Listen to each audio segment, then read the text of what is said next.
Okay, if you could pick any artist to cover any Tom Petty song, who would it be and what song would they cover?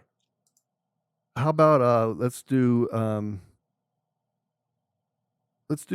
Walls, and let's have it done by Muse with Matt Bellamy, and kind of a kind of a more electronic, a little more guitar forward, and then obviously the vocals he can handle. So let's it's going to be a completely different version than the Walls we know, but I think that'd be fun. Oh man, I wouldn't have gone there in a million years, and I love that you did, because now I want to hear that. I really want to hear Muse cover Walls. That'd be so cool.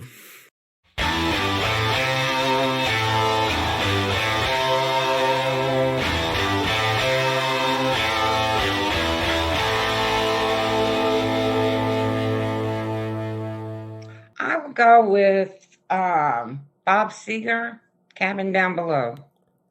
Oh man, that's a great call. I love that. He would do such a good job with that song. Yeah, That's fantastic.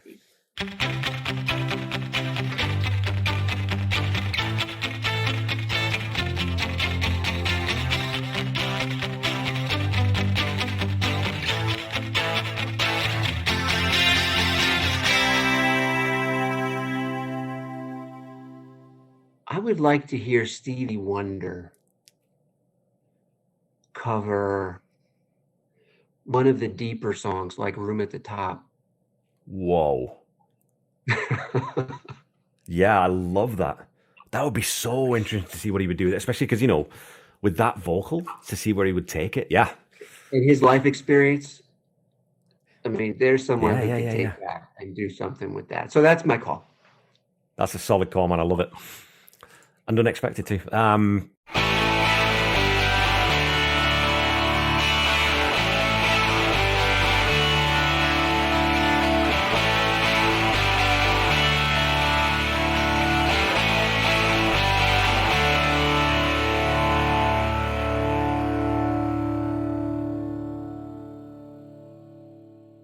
What I would probably have loved. Could this be someone that's not alive?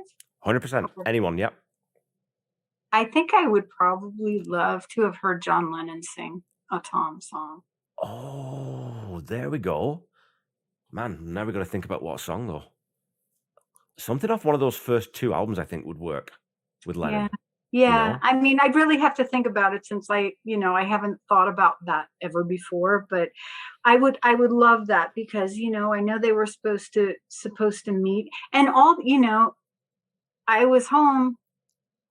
That's one thing I heard right when it happened, because I'm home in New Jersey. Yeah.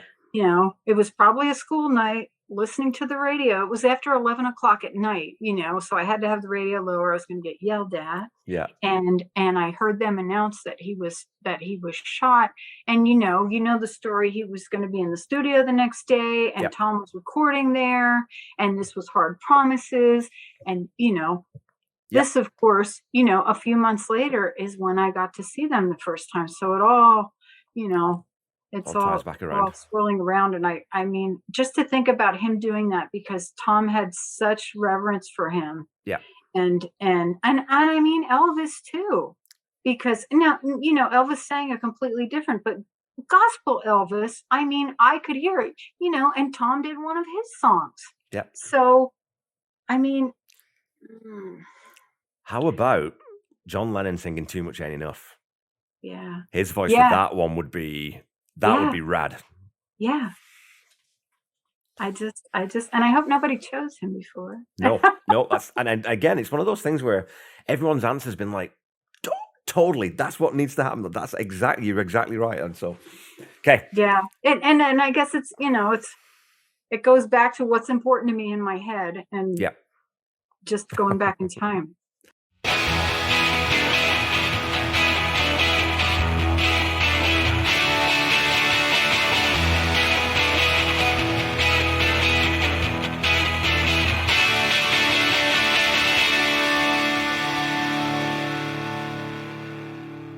Good. That's a good question. Maybe Regina Spektor or Rina Sawayama or somebody like that, sort of like Okay. reinvent it Yeah. 100%. completely. Yeah, absolutely. Take it down to the bare bones and then build it back up again. Definitely. Just Any songs that you can think of offhand that would be cool to do Because that I'd with? like to hear them, because I'd like to hear maybe like Room at the Top, something that feels maybe a little unfinished or could be reworked and be completely different, you Okay. know? Yeah, I mean, it's really hard because those songs are, it's almost sacrilege to do them in a different way. Yeah. When you do them, it's like when Jacob Dylan does The Waiting, you just play The Waiting, or when Jackson does The Waiting, you just play The Waiting. When we do them, we're not like, we've never done sort of the note for note thing. We don't, we just kind of play them the way we play them. But the songs are the songs. I mean, they are what they are. Yeah. The parts are the parts. You want to honor those. But I think it would be, and his catalog, as we get further and further away from his lifetime, it's a living and breathing thing that I think will be divorced from the heartbreakers and the records.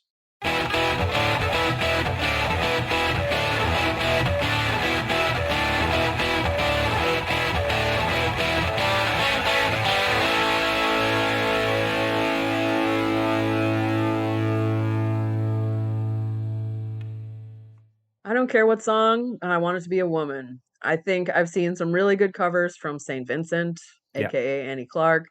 I'd also like to see, I don't know, I think there's like the quickness of some of the lyrics.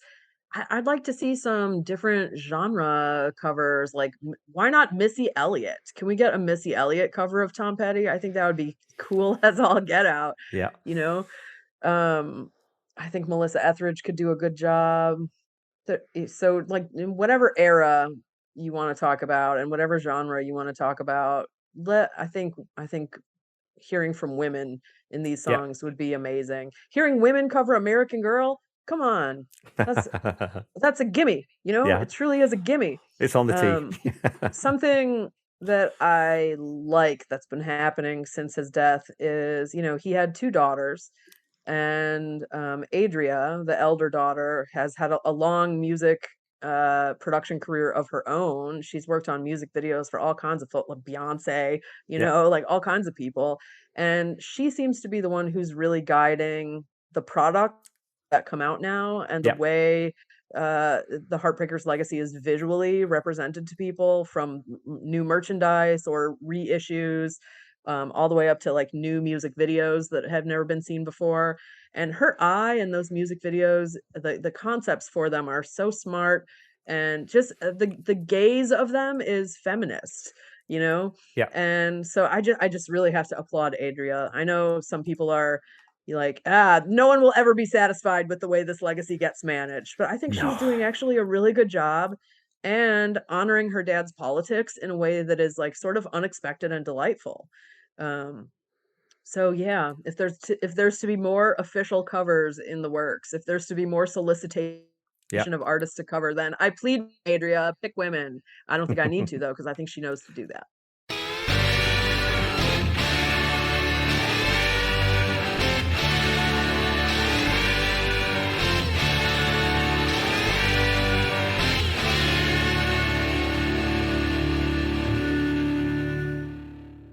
Oh boy. Wow. I tell you what, I will throw out Yes covering Walls. Circus. Oh my God. Now we're talking. Yeah. Now That Tom would be wild. Tom probably wouldn't. He wasn't a big progressive rock guy at all. Right. Well, As far as no, I can but tell. I mean, he never mentioned Yes, and all the stuff I've read about him, and my sense is they weren't into progressive rock that much, but wouldn't that be really interesting? That would be super interesting. Yeah. Yeah. But I think, and like Dog on the Run from the official live leg, that live song, and it's 10 minutes long. That's kind of got that middle section. That's prog rock, really. When they go off on those flights of fans, that kind of is prog. So I think even if they didn't love it, they certainly must have been aware. But yes, doing Walls, that would be magnificent. Bring Rick Wakeman back, maybe, and get him to ham up the keyboards a little bit. That'd be great. Yeah. So- I went and saw Anderson, Wakeman, and Howe about 5 years ago, and they were Okay. just. And I've seen Yes. I saw Yes in 73 or 74, and they were unbelievable. And Yeah. Anderson, Wakeman, and Howe were incredible. Yeah. Incredible. They were incredible. And Wakeman's quite the showman, hey? He's quite the stage presence. Oh, he was, yeah. He had a circle of keyboards, you know. Yes. It's amazing. Yeah. I think he stopped wearing the cape now, though, right? Because I think it's a tripping hazard now. No, Health and no, safety he won't- still got the. Does he still wear it? Oh, a that's little awesome. shorter. Yeah, it's a little shorter.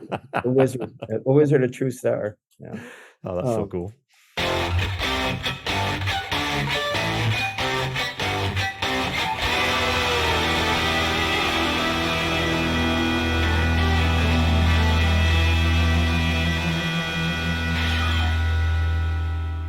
Well, you know, I was thinking I do a Van Halen podcast, so I should probably pick Van Halen.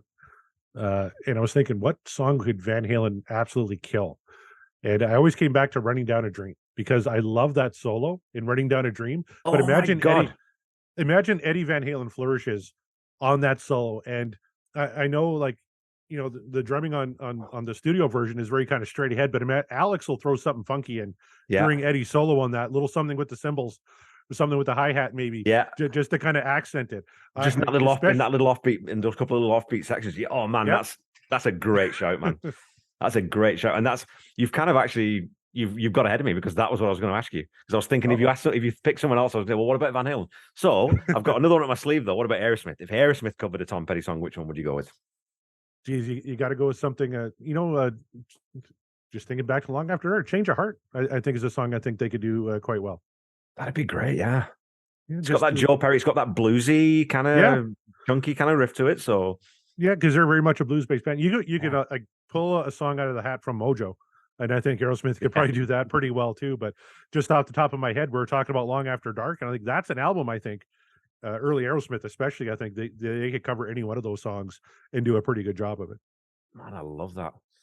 We could do that. Maybe we could get Wolf into sort of, you know, and get him Run Down a Dream or Van Halen. That would be spectacular. Wouldn't that be something? That would be something else, yeah. No, okay. And now, which vocalist? Is that what you're going to ask? That's what I was going to ask you. Which vocalist? Yeah. So I was sitting there thinking, who would fucking sing it, right? Well, obviously Gary Sharon. Obviously, no, Daryl Hall.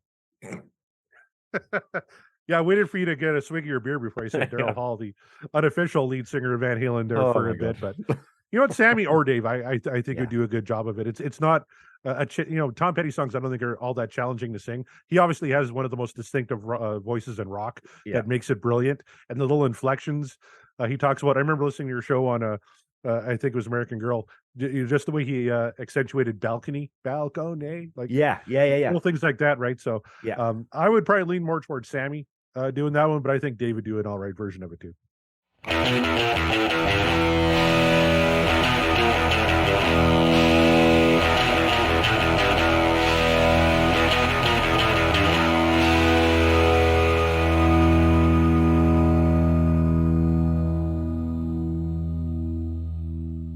Okay, so I want to shout out one contemporary cover that already exists that I think is really good.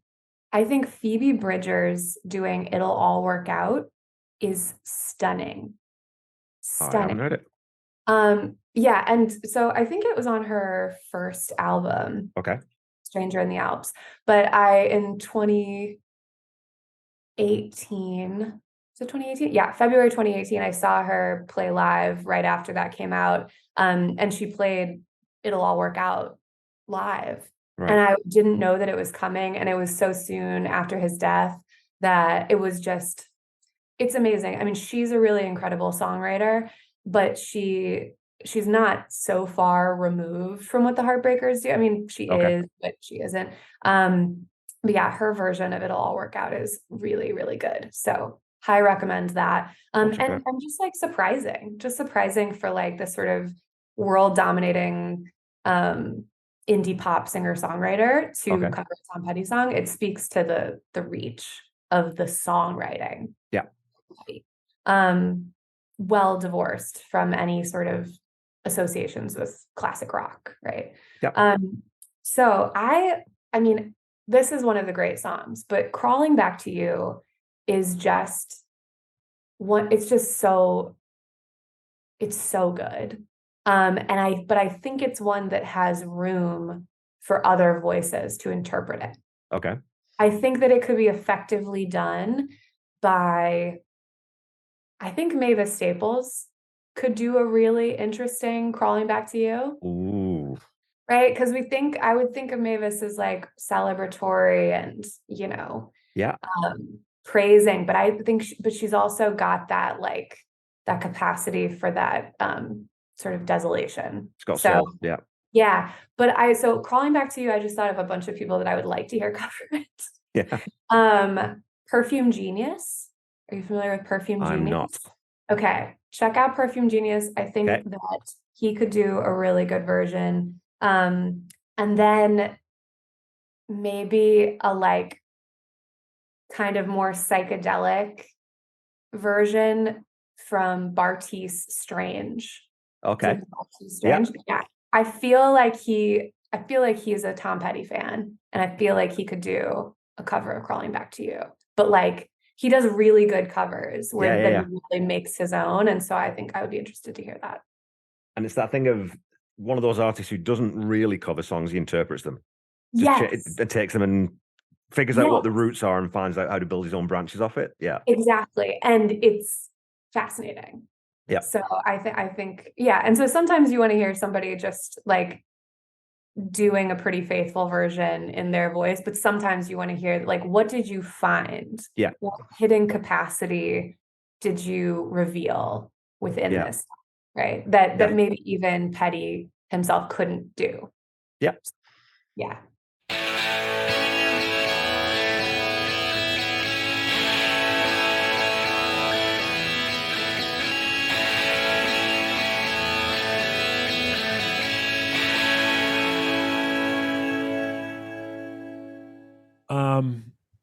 I would pick St. Vincent to do You Got Lucky. Oh, wow. I mean, I like her. I've heard her cover other songs. I trust her to do a cover that takes a lot of liberties, but then you hear them and you're like, yeah, I'm glad she took those liberties. So I trust her to do that. And I feel like You Got Lucky. I would like to see.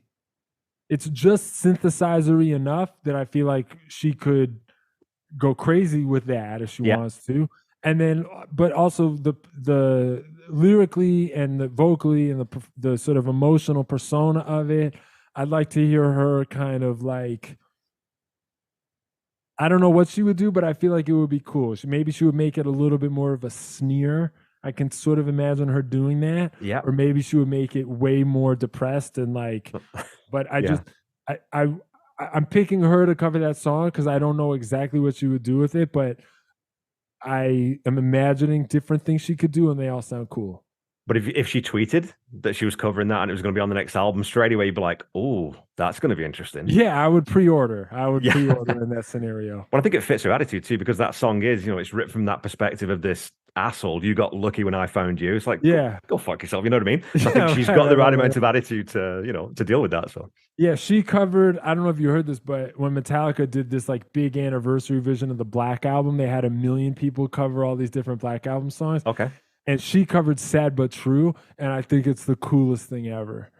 I will definitely check that out. To anyone who's listening right now, I highly, highly recommend St. Vincent's cover of Sad But True. Regardless of what you think about Metallica and the Black Album, regardless of what you think about St. Vincent, that's one of my favorite covers of all time.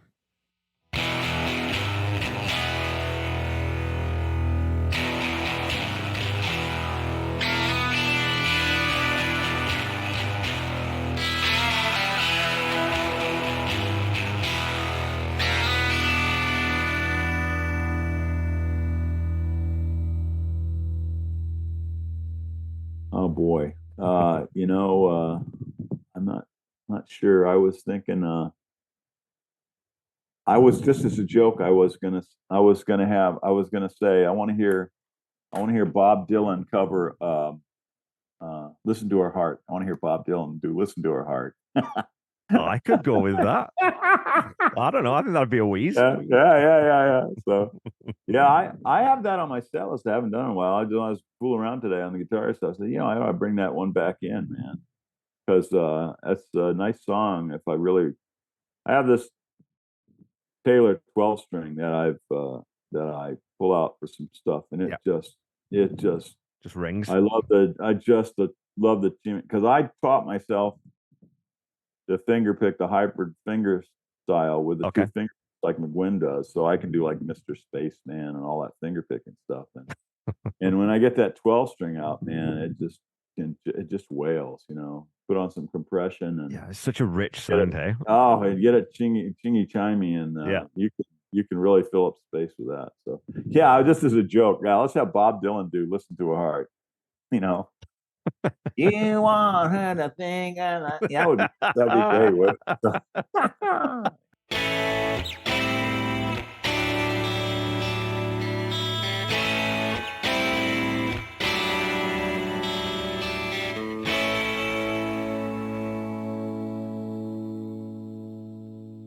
Why don't you go first? No, you go first. All right, this is going to sound really weird. Elvis Costello, because I'm a huge fan of his voice, and the song for me, because I like when Elvis does the real intimate Elvis voice, would be Wildflowers. Elvis Costello doing Wildflowers would be really cool. That would be super neat. Yeah, I like that. I'm on board. I'm sold. One, because Costello. Which song was it?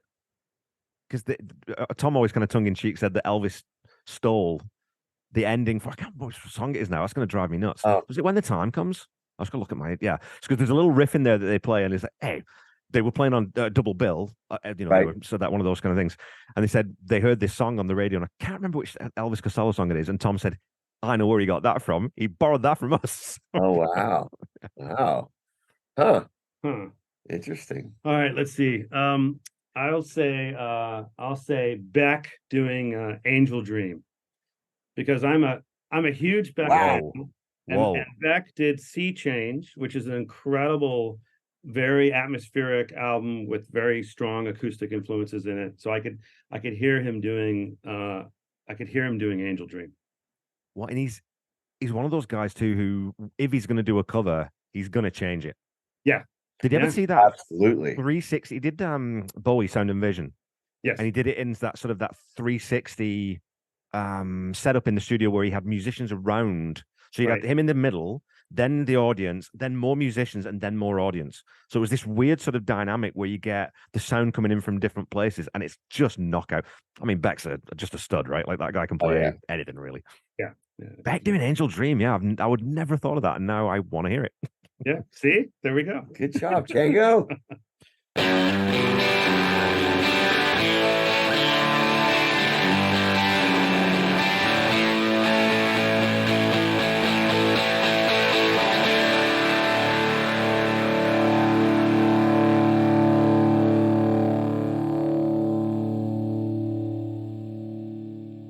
I've spent so long thinking about this question, and I've actually put together a set list of about 20.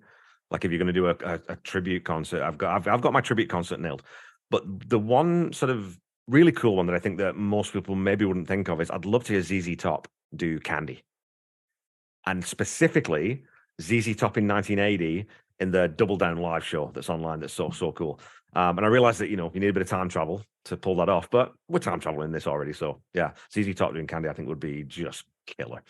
Yeah, you're making this up as you go. It's okay to time travel. You can do whatever you want. And I would say too, I'll quickly just say though, the two of the best covers I've heard recently. I know that you've got a good Spotify playlist with a bunch of covers, and I don't know if you've got Phoebe Bridgers' "It'll All Work Out" on there. If you haven't checked that out, it's really cool, super cool. And then Cyber Attack's cover of "Listen to a Heart," which I think I sent you offline. I don't know if you ended up listening to, but it's one that will give a lot of purists an absolute fit, because it's so radically different that I just think it's killer. I think that's what art should be. And, someone who's taken a young artist who's taken a 30-year-old song, don't just play the same thing on guitar and make it sound like Tom Petty. Make it your own and find out where the heart of that song is for you. And that's what this guy does in Cyber Attack's version. So Yeah, I posted, I think Freedom Fry's version of Mary Jane's Last Dance, and they sing it in French, I think, if I'm remembering correctly, and I really like it. I posted it on the Tom Petty Nation, and I got a lot of pushback that it was not very good, but I like it. Music is subjective. Absolutely.